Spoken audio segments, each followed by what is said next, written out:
Namita. This is, since you're here for the first time, just a brief introduction. This is a very special holy book which was compiled by our grandfather Guru Srila Sridhar Maharaj, and it is centering around the subject matter of Sharanagati, which means surrender.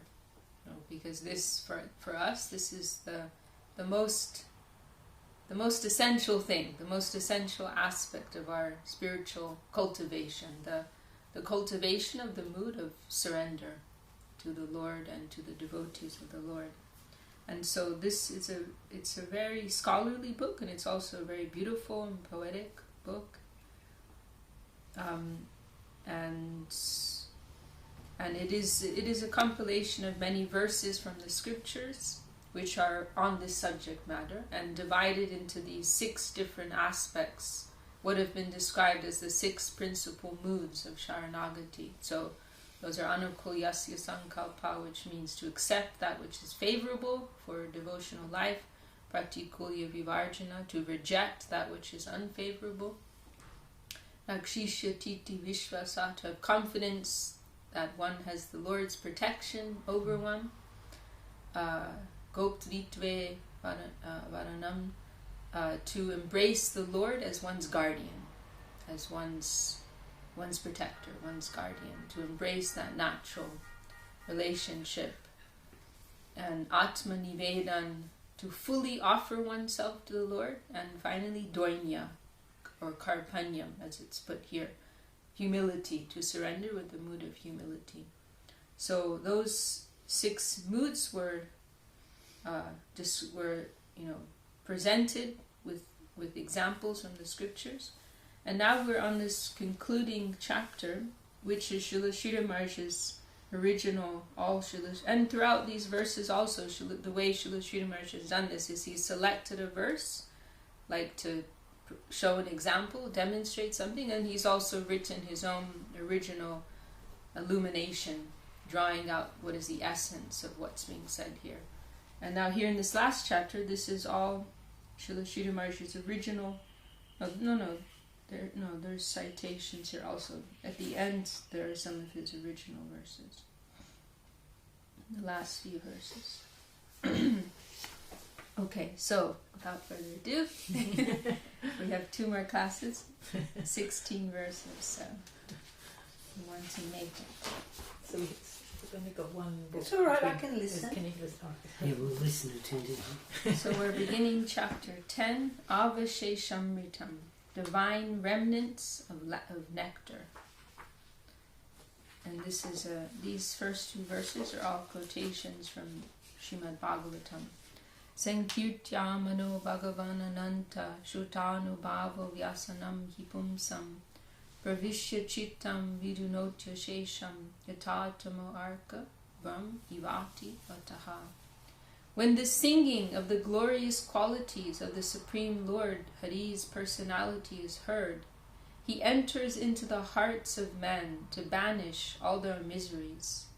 As the sun dispels the darkness and strong winds disperse the clouds. When the singing of the glorious qualities of the Supreme Lord Hari's personality is heard, he enters into the hearts of men to banish all their miseries. As the sun dispels the darkness and strong winds disperse the clouds. It is said that Hari Katha talks about the Lord. They are non-different from the Lord. So when the Lord is being discussed, the Lord is present there. And there's one very nice verse, maybe in the Puranas, but Gurudev would quote a lot. How does it go? Lord Narayan speaking to Narada Muni, Naham, let's go. Naham tishtami Narada, Naham, I can't remember. Vaikunte, Yad madbhakta yachagayanti tacha tishtami Narada. I'm forgetting the first one. Naham tishtami Vaikunte yoginam hridayena va madbhakta yachagayanti tacha tishtami Narada. The Lord is saying that I don't live in Vaikuntha, I don't live in the spiritual world, actually. And I don't live in the hearts of the yogis. But where my devotees are sitting and talking about me, remembering me, singing my glories, I'm present there. So it is a very powerful way to attract the Lord, just through speaking about Him, remembering Him. He is very much drawn by that. Because Srila Maharaj discusses this point in one place, and he says there's a type of selflessness there, like just finding joy in remembering the Lord, not expecting any, like there's no like request being made there. There's no expectation of getting something for oneself, but just in this very selfless way, remembering the Lord in a mood of love and appreciation. So it's the selflessness, and that it attracts the Lord in a very powerful way. Not even like begging the Lord, like, please let me be with you. Just of course that feeling of separation will be there, but there's no request there. Like a child may like has to be with their mother all the time. And the mother is, humoring them, isn't necessarily always in the mood. But when the child is more mature, then they're considering, the mother's, existence, as not just their own and their own needs and desires. Risha Girastha Yasatir Satkata Nakatyate Yad Bhagavan Adhokshaja Tadeva Satyam Tadaha Uhaiva Mangalam Tadeva Punyam Bhagavad Gunodayam. So I'm going to read that again. Vishagirastha Yasatira Satkata Nakatyate Yad Bhagavan Adhokshaja Tadeva Satyam Taduhaiva Mangalam Tadeva Punyam Bhagavad Gunodayam. Those words in which the glory of the Transcendental Lord Sri Hari are not sung, such imaginary, deceptive utterances are to be known as falsehood. And those words in which the divine qualities of the Lord appear, such expressions are to be known as truth, the bestower of all success and the source of all virtue. Tadeva Ramyam, this is a very beautiful verse. Gurudev liked this verse very much. Tadeva Ramyam Ruchiram Navam Navam Tadeva Shashvan Manaso Mahotsavam Tadeva Shokarnava Shoshanam Nirnam Yad Uttama Shloka Yasho Nugiyate. Tadeva Ramyam Ruchiram Navam Navam Tadeva Shashvan Manaso Mahotsavam Tadeva Shokarnava Shoshanam Nirnam Yad Uttama Shloka Yasho Nugiyate. Those words in which the renown of Uttama Shlok, Sri Hari, he the singing of whose glories destroys the ignorance of the world, are broadcast at every second. It's a little confusing. I'll read this in a more simple way. Those words in which the renown of the Lord are broadcast at every second, such expressions alone constantly bestow newer and newer nectar. They inaugurate the heart's grand festival, and they dissolve the ocean of lamentation. So, Tadeva Ramyam, I think that word Ramyam, it's referring to its attractiveness, like they're extremely attractive. Ruchiram, they're very tasteful. Navam means new, so ever fresh. It's never what taste you get in that. It's not something dry, it's not something stale, it never gets old, but it's always fresh, it's always different, it's always new. Tadeva Shashvan, and Shashvan I think means eternal, or no, maybe it also means fresh, something like that. I don't remember. Manaso Mahotsavam, this expression is very nice. Oh no, Shastra must be referring to lamentation. They destroy lamentation. no, that's the next line. Shokarnava Shoshanam Rinam. Shok is lamentation, so destroy lamentation. And then this phrase is so nice. Manaso Mahotsavam. Manaso is referring to the mind. Mahotsav, festival. So they are a festival for the minds. It's very nice. There's a place in Revealed Truth where Srila Gurudev talks about this verse. And he says, just like on a festival day, we'll look forward to all the nice kinds of prasadam that there may be, so many nice food preparations, So we may get excited about that, So hearing, if we are spiritually awake, then when we hear about these subject matters, it's like that, for our consciousness, and we'll be excited, such nice Harikatha I heard today. That's where the real excitement is. The next verse. Natad vachash chitra padam harer yasho jagat pavitram pragrinita karhi chit tarang shatirtam natu hamsa sevitam yatra chutastatra isadavo mala. Those utterances that, despite their charming ornamental presentation, never describe the renown of Sri Hari, which alone purifies the universe. Such words attract only crow-like, superficial persons, and they are never attended by the learned. This is because the immaculate-hearted sadhus adore the melodious words that sing the glories of the Supreme Lord.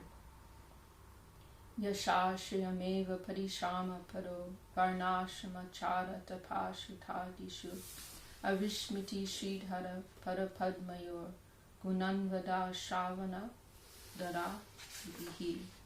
The prescribed duties of the Varnashram hierarchy, performance of austerity and study of the scriptures, belabored adherence to such practices merely panders to one's reputation and influence. But by the divine services, beginning with devotedly hearing the glories of the Lord, the supreme reward of never forgetting the lotus feet of Sri Hari is gained. Tasyara vinda nayanasya padara vinda kinjalka mishra tulasi makaranda vayu antargata svavivarena chakara tesham Sankshobam akshara jusham apichitta tanvo.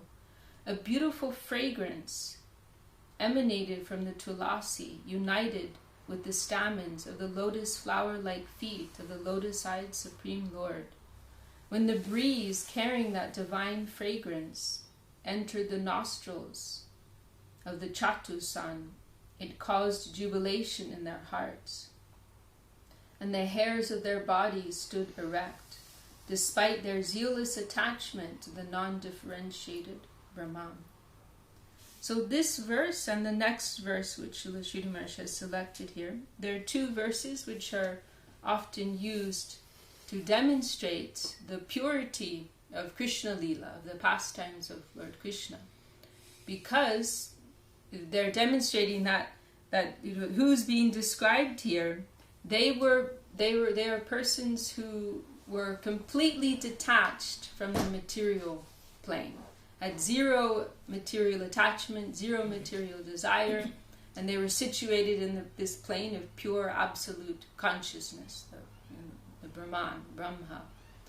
However, when they came into some slight contact of the Lord, they became attracted to that. They were agitated by that, and therefore it demonstrates that the nature of that higher dynamic spiritual plane, and specifically Krishna's plane of play, because it appears ordinary, it appears mundane, but it's actually the highest expression of spiritual substance. And so the fact that these persons who were like universally acknowledged and recognized as being fully detached from the mundane, the fact that from that position they were attracted to the Lord, to Krishna, then it demonstrates the purity of that. if it's already been accepted that they're detached from the plane of dynamic material substance. So if they're being moved by something, it has to be on a spiritual platform. So therefore, even though Krishna Lila appears mundane, it must actually be spiritual. So this Chatu son, it's referring to these 4 famous sons of Lord Brahma.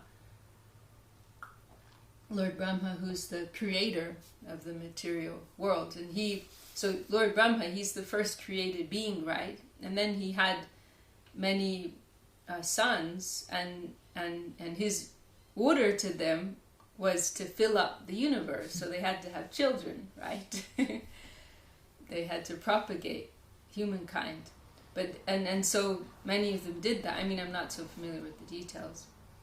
But we do know that this Chatu son, they were the 4 of his sons who refused that. Because they didn't have any interest in sex life. You know, they just wanted to remain in their plane of, you know, spiritual meditation. And so they disobeyed their father. They wanted to remain lifelong, you know, celibates. And so Lord Brahma actually cursed them for that. And I don't remember what the curse was. Maybe because they're eternally youthful. They always appear around 6 years old or something. I'm not sure if that's what the curse was. Or I think they choose to be like that. I'm not sure. But anyhow, so, you know, like to that degree, they were ordered, you know, that was like their service. That was their duty that was given to them, you know, to engage in that relationship. But they were so attached to remaining in their spiritual culture, they disobeyed their father. So they are examples of persons who are what's called, you know, Brahma Gyanis, or situated in Brahma Gyan. They're perfectly situated in spiritual consciousness without any attraction to the mundane. So they were in this like neutral plane of spiritual consciousness. But so it's described when this sense of the beautiful tulasi leaf coming from the feet of the Lord, when some scent of that reached their nostrils and it attracted them, they were agitated by that. And so it demonstrates the superior nature of that plane beyond Brahma, the dynamic spiritual plane.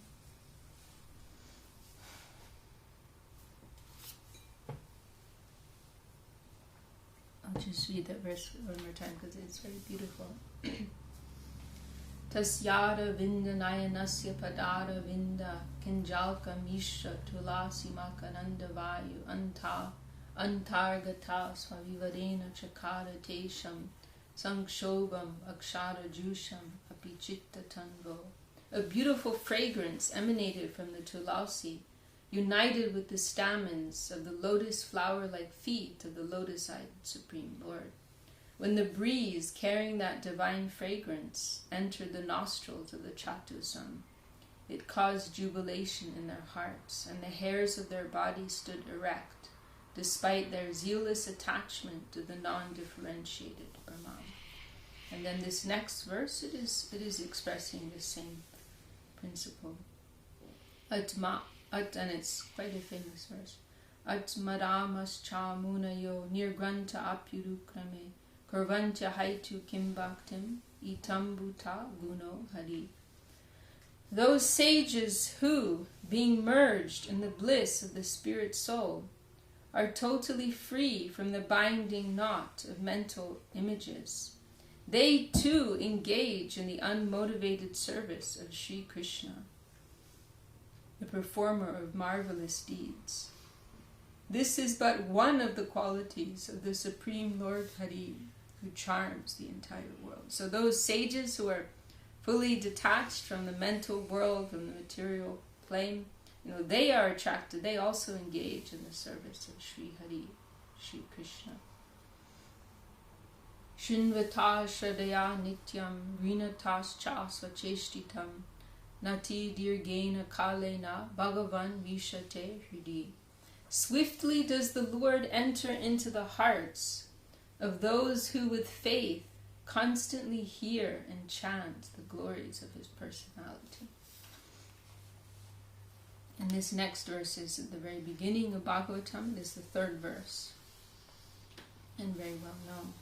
Nigama kalpa turor galitam phalam shuka mukara mrita drava samyutam pibata bhagavatam rasam alayam muhur ahorasika bhuvi bavuka. So this is a just wonderful, wonderful verse. Srila Gurudev liked so much. And I think they put it on the front of Gurudev's Samadhi temple in Navadvip. So here, all of the Vedas are being described to a wish-fulfilling tree. All the Vedic knowledge is like a wish-fulfilling tree. What wishes are fulfilled by this tree? Those are the desires of Dharma, Artha, Kama, and Moksha. These four principal attainments described in the Vedas. The desire for the aspect of duty, piety, the desire for wealth,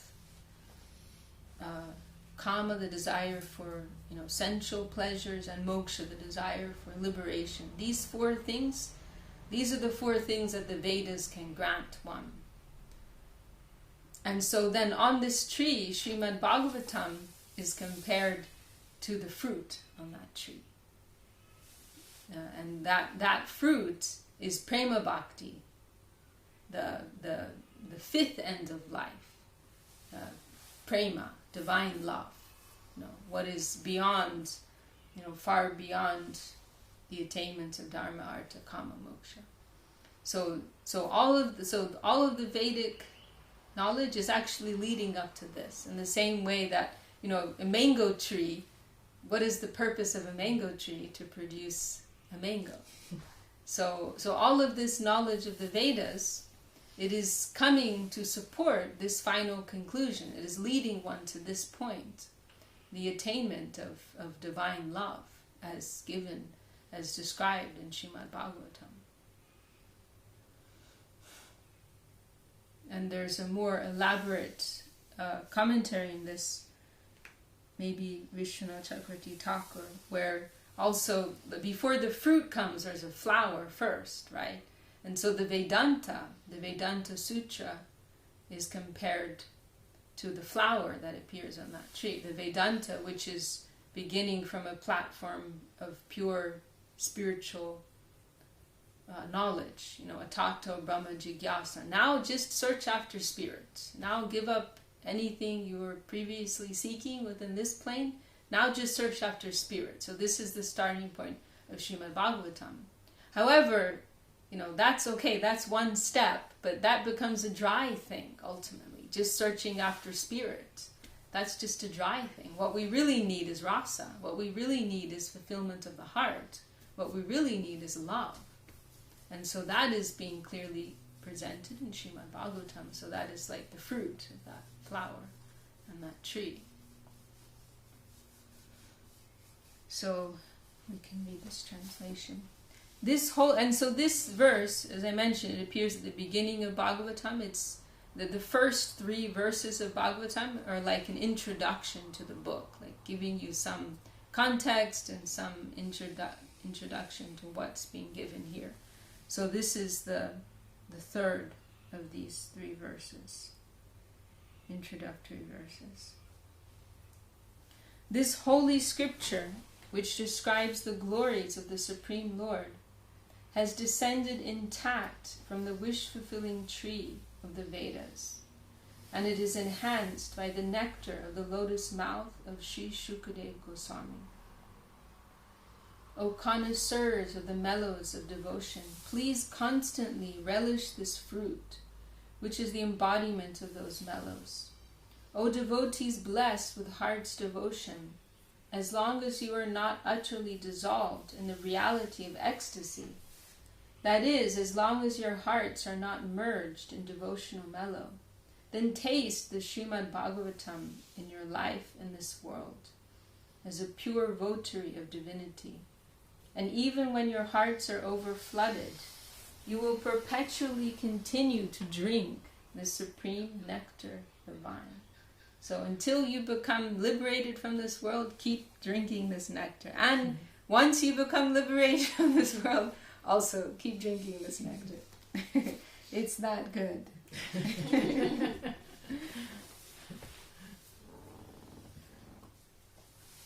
Okay, so these last few verses are Srila Sridhar Maharaj's own verses, kind of like tying everything up, coming to the end. Upakramamritam chaiva Sri Shastra Vachanamritam Bhaktavakyamritam cha Sri Bhagavad Vachanamritam Avasheshamritam Sheti Panchamritam Mahafalam Bhakta Prana Pradam Hridyam Grantesmin Pariveshitam, comprised of 5 nectars, Panchamritam. So all of these chapters, Srila Sridhar Maharaj has called them Amrita nectar. So they're all like a distinct type of nectar. So the very first chapter is Prelude. Do you say prelude or prelude? Either. Okay.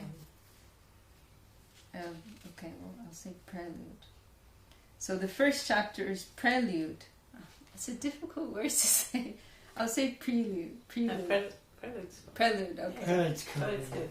I feel really Tomato, pretentious. Tomato, tomato. It doesn't matter. Tomato. Prelude. So the very first chapter is Upakramamritam, prelude to approaching nectar. And then we have Sri Shastra Vachanamritam, the nectar of scriptural word. And then we have Bhakta Vachanamritam, the nectar from the words of the devotees. And then we have the Bhagavan Vachanamritam. What is it called here? Yeah, Sri Sri Bhagavad Vachanamritam, words of nectar from the Lord. And then we have, in this last chapter, remnants of nectar, Avasheshamritam. So 5 types of nectar here. Nectar, the approaching nectar, nectar from the Shastra, from the scripture, nectar from the devotees, nectar from the Lord, and then some leftovers. Some leftover nectar. All the bits that are still around. There's just too much nectar. Never too much.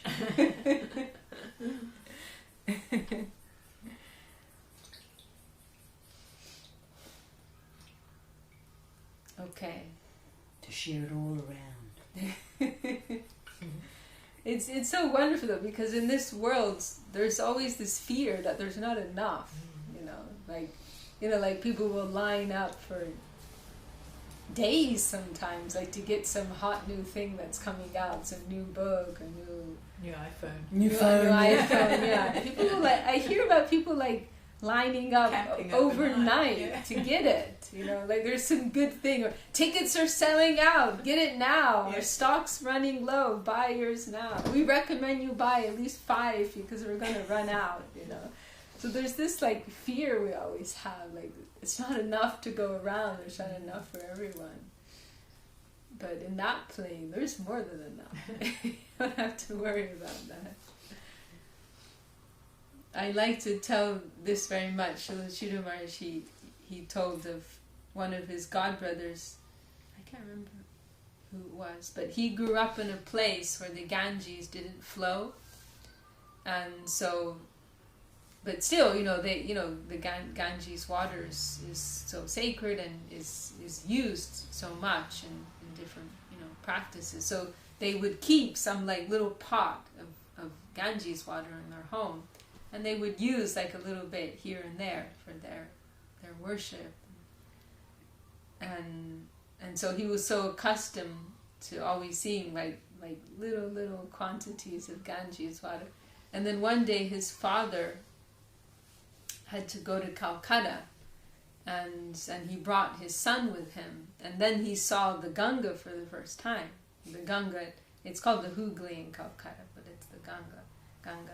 And so he saw this for the first time, like this huge river, and he saw like people swimming in there, and he saw boats on there, and he was just astonished, like, wow, there's such a huge quantity here, you can even swim in it, and so Srila Sridhar Maharaj, he commented how in the same way in this world, joy, it's like it's a limited commodity, we get a little bit here, get a little bit there, but in the higher world, it is of unlimited, it is to an unlimited degree, it's over flooding everywhere. You can swim in it. Everything.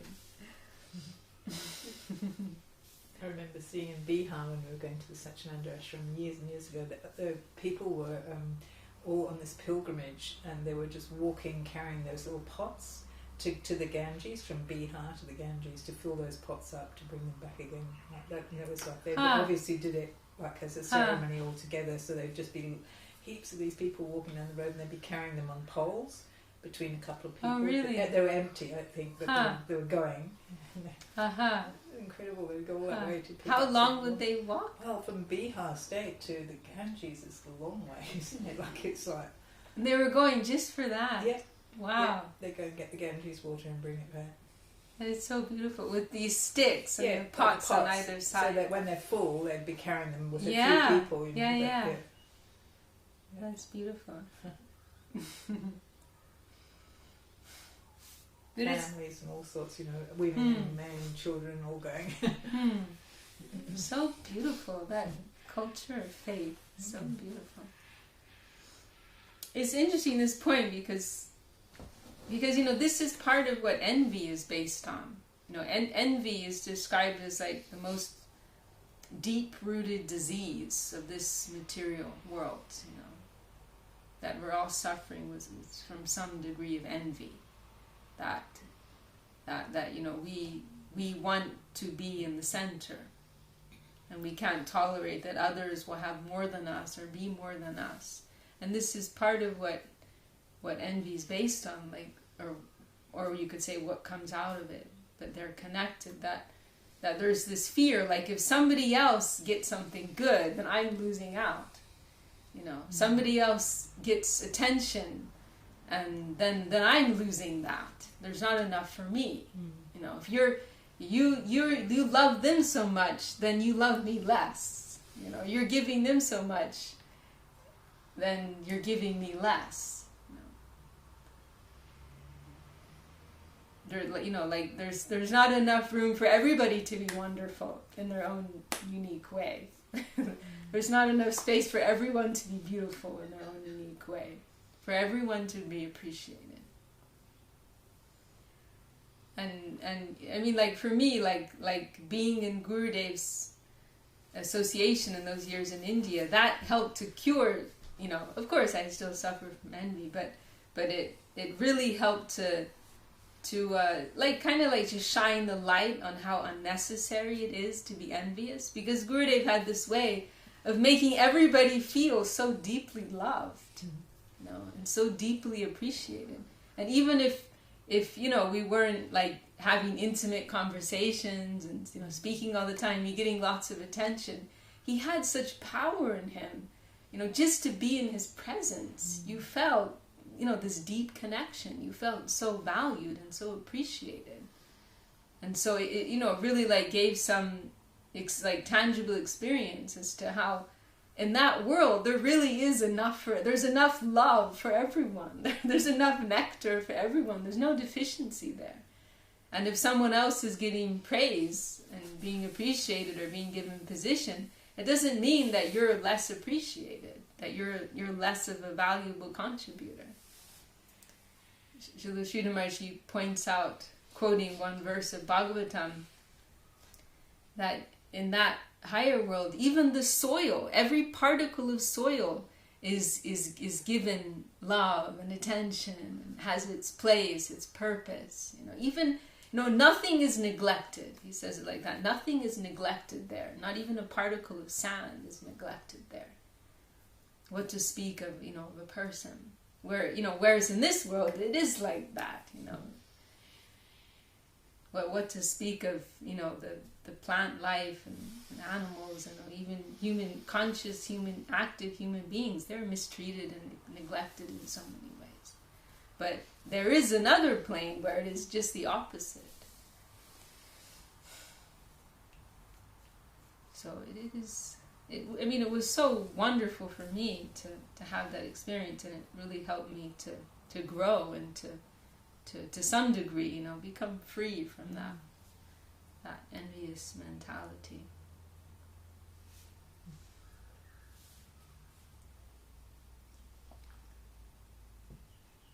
Gurudev, he also mentions this point in Revealed Truth, that when we feel our own connection with divinity, then we won't feel any need to be envious anymore.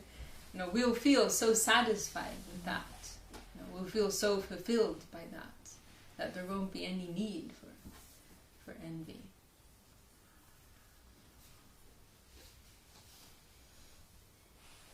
Okay. Comprised of 5 nectars, Panchamritam. Okay, well, they're all being listed here. Respectively entitled Upakramamritam, Shishastra Vachanamritam, Shibhakta Vachanamritam, Shibhagavad Vachanamritam, and Avasheshamritam. Prelude to approaching nectar, the nectar of scriptural word, words of nectar from the devotees, words of nectar from the Supreme Lord, and the divine remnants of nectar.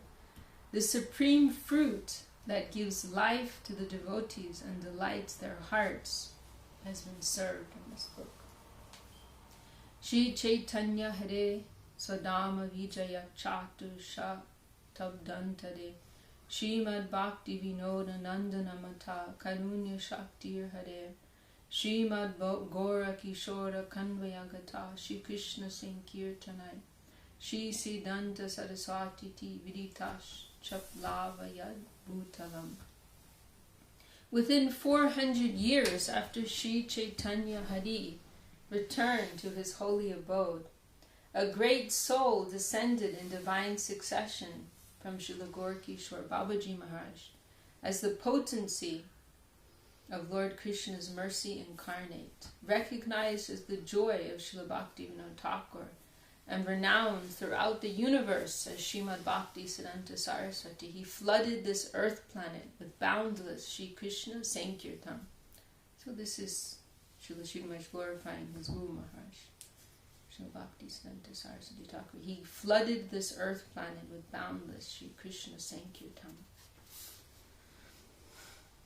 And I mean, this is not an exaggeration. I mean, he really spread Krishna consciousness on such a massive scale throughout India, and he started the movement into the West. He sent preachers to London, to Germany, and it was through his desire and inspiration that Srila Swami Maharaj Prabhupada eventually came to America and spread Krishna consciousness all over the world.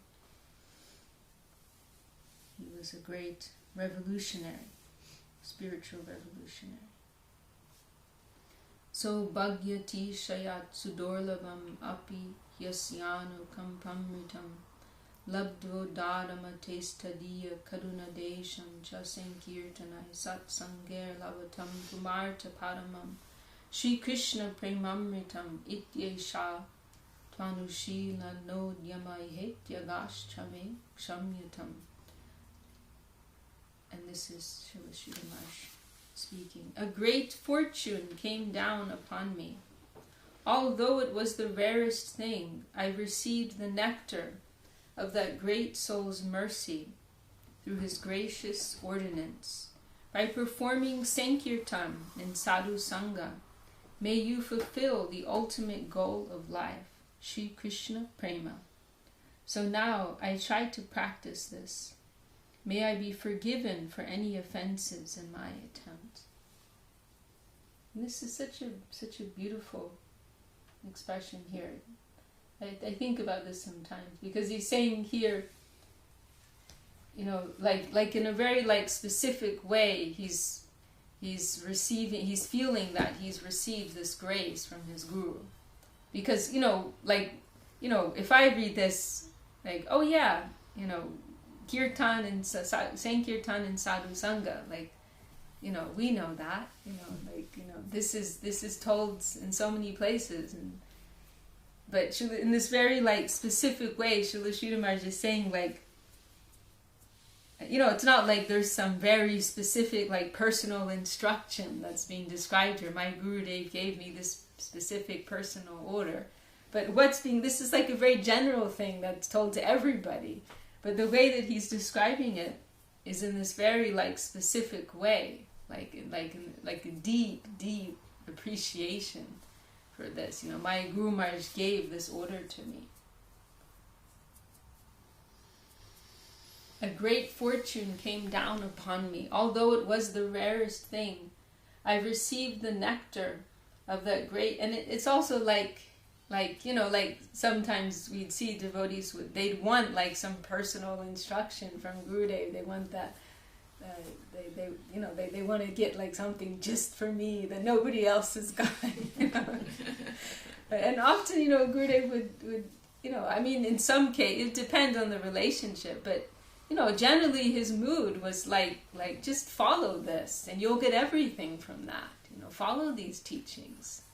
You know, there was one community, they told me how disappointed they were because they wanted like some special instructions. So they asked Gurudev, and he said, just maintain.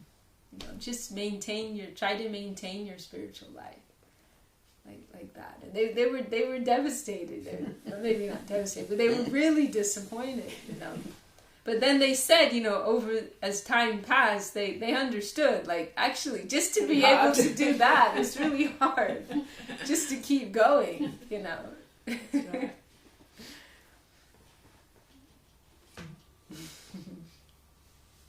Or Gurudev would say, you know, go to your local temple and try to support, you know, the activities there. Like if they want some special thing, and Gurudev's like, just, you know, like, you know, support what's happening, you know.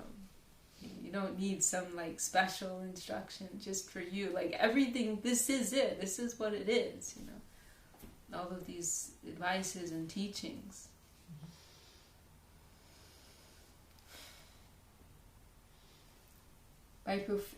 Although it was the rarest thing, I received the nectar. And it, you know, it just shows such a deep level of appreciation. I received the nectar of that great soul's mercy through his gracious ordinance. By performing Sankirtan and Sadhu Sangha, may you fulfill the ultimate goal of your life, Sri Krishna Prema. So now I try to practice this. May I be forgiven for any offenses in my attempt. And so, you know, these are two like principal things, you know. Sankirtan, Sadhu Sangha. That's like what Mahaprabhu is giving in a nutshell. Now, what is the goal of life? Prema, Krishna Prema, divine love for the Lord. How will you get that? Through Sankirtan in Sadhu Sangha, in association with the sadhus. And this is mentioned in many places. And now we've come to the very concluding verse. Oh no, sorry, it's not the concluding verse, but it's like the concluding verse, and it was our Gurudev's most famous, most favorite verse. Gurudev described this as the highest verse he's ever received, ever heard. And here, Srila Sridhar Maharaj, in a very beautiful way, he's describing what is this whole book? You know, what is it that I'm giving in this book? He's describing here in this extraordinarily beautiful way. Sri Srimad Bhagavat Parambu Jamadu Sadotsavai Shatpade Nikshipta Maruvinda Vascha Parito Brashtamukat Gunjita Yat Naikinchi Diharitam Nijapadashayo Artina Tanmaya Bhuyo Bhuya Ito Vajamsi Pada Shamlagnani Te Shambaje. The bees, intoxicated in the festival of drinking the honey of the Lord's lotus feet, busily humming the glories of the Lord, drops of honey from their mouths fall and scatter around. For my own divine prospect, I've carefully collected some of those drops herein, and thus do I worship the dust of the holy lotus feet of those saints again and again. So here the devotees of the Lord, they're compared to bumblebees, and they're hovering around the sweetness of the lotus-like feet of the Lord. And you know, in flowers there's some nectar there, right? So at the feet of the Lord there's this nectar. And so the devotees, they're like bees, they're drinking that nectar. But while they're drinking that, at the same time, they're becoming intoxicated by that. This divine intoxication is coming over them. And they want to sing in their joy. They want to sing the glories of the Lord. They're tasting the sweetness of the Lord. They want to sing about it. And so just like a drunk person, you know, they're drinking and becoming very happy and they're singing. Then what happens is some, you know, stuff's coming out of their mouth. If you're trying to drink and sing at the same time, then there's like drops that are going to spray out. And so Srila Maharaj is saying, like, those drops, that's what I've collected, you know, in the forms of these heart expressions of the devotees. And that's what I'm presenting here in this book. And through that, through those drops, those expressions, we're getting some glimpses into the hearts of these exalted souls who are living a life of full surrender.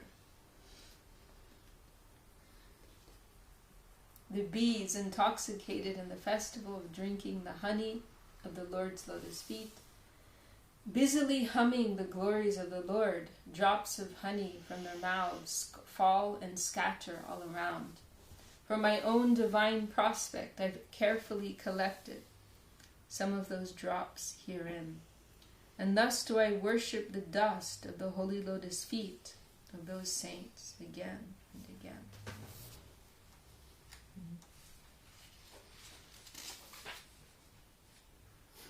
Grantartam jaladi hridi tviha mahotsahadi sancha daner yeshan chacha satam satirta suhridam samshodanadyaischava yeshan chapyadame kripama yishubha patadibir vanyata sarvesham aham atrapada kamalam vande punar vai punar.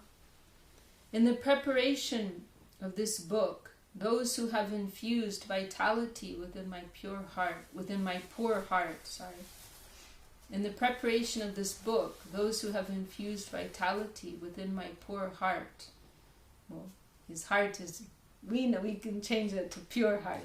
He's saying poor heart.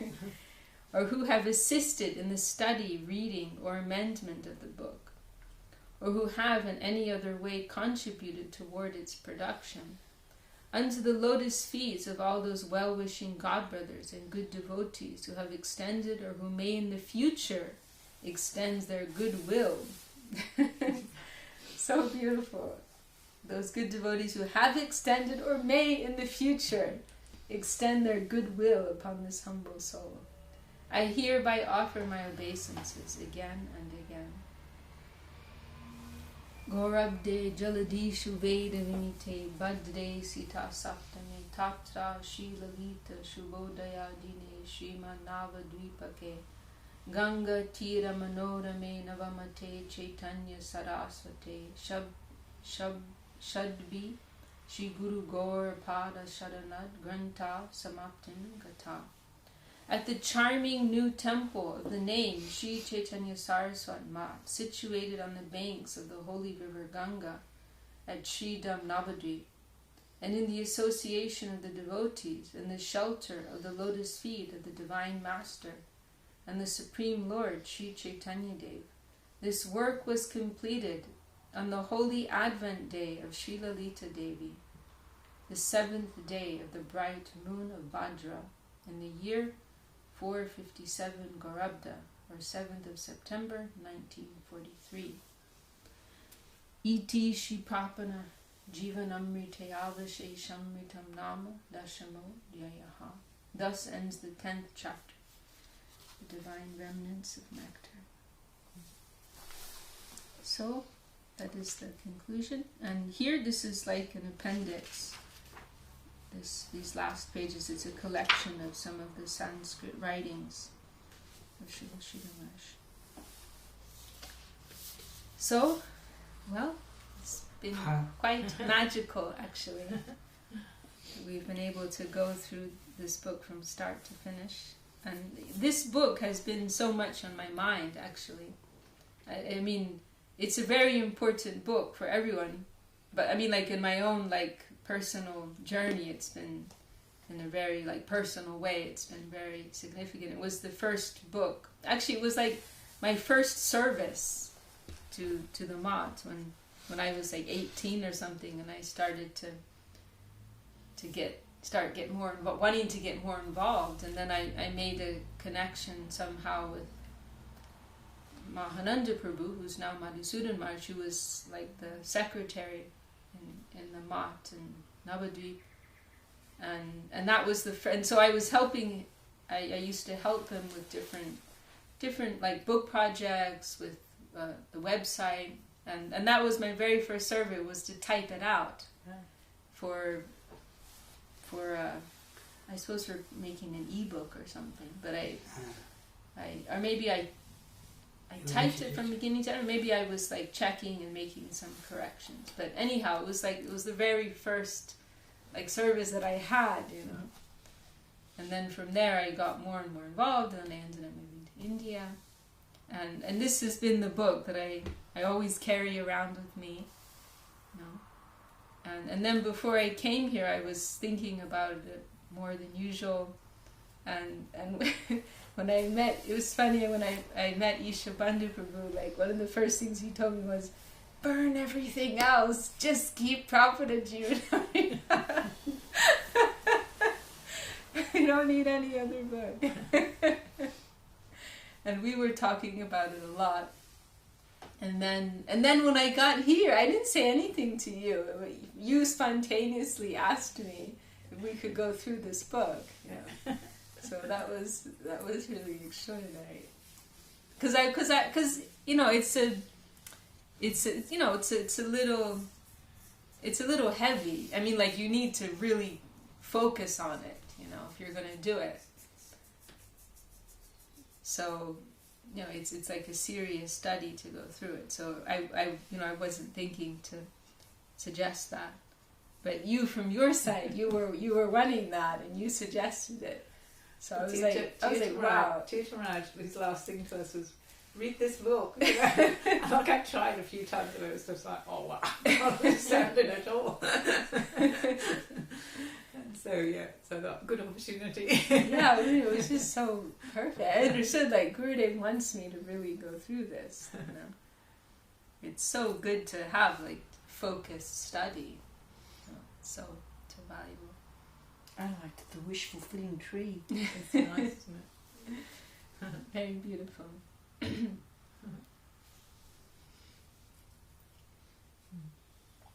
And Gurudev put so much emphasis on this book. He said it's the first book, it's the last book for us to read, because that mood of Sharanagati, of surrender, that's everything. That's the sum and substance of our devotional cultivation. So in a deeper way, to try to understand what this is, and to become inspired to do that more ourselves. And Srila Sridhar Maharaj makes that point in the very first chapter, that we should discuss this subject just so the desire for it awakens within us. You know, just by talking about it, we'll become, you know, moved to try to enter more deeply into it, the spirit of it ourselves. And it's so inspiring to hear these beautiful expressions from the hearts of these devotees, and it, you know, awakens some desire. You know, oh, I want to try to do that. I want to try. You know, I would like to enter such a high consciousness. So, and you know, this is our mat. You know, this book is our mat. I mean, like, literally, it's just like our mat book, because Srila Sridhar Maharaj wrote this when he, like, at the time when he was beginning the mat in 1942. was working on this. When he was in that transition period, when he left the Gaudiya Math and he came to start Sri Chaitanya Saraswati Math. So as we just read, it was 9th September 43 when he completed it. And he started, it was the end of 41 that he started, as I understand, he acquired that land where our Math is. And then it was like July 42 when he officially, announced he hoisted the flag, and then it was a year later that he completed this, So it was in that period. This was his meditation, So, very, very, very special book for us. And I'm so happy to do this. And there's devotees around the world who have also been watching, and they're really happy, really appreciating, that by your inspiration, we could go through this. Jai Sri Sri Prapanna-jivanamrtam. Jai Bhakti Rakshak Sridhar Deva-Goswami. Jai Srila Bhakti Sundar Govinda Deva-Goswami. Jai Sri Chaitanya Saraswati. Jai. Does anyone have any final comments or questions or anything at all, or should we conclude there? Okay. Until next time. Just that we've been very blessed to have you here to go through it with us. I've been blessed. Okay. Jai Shri Hari Nam Sankirtan Ki Jai Shri Shri Guru Govinda Govinda Sundar Ki Jai Gaur Prema.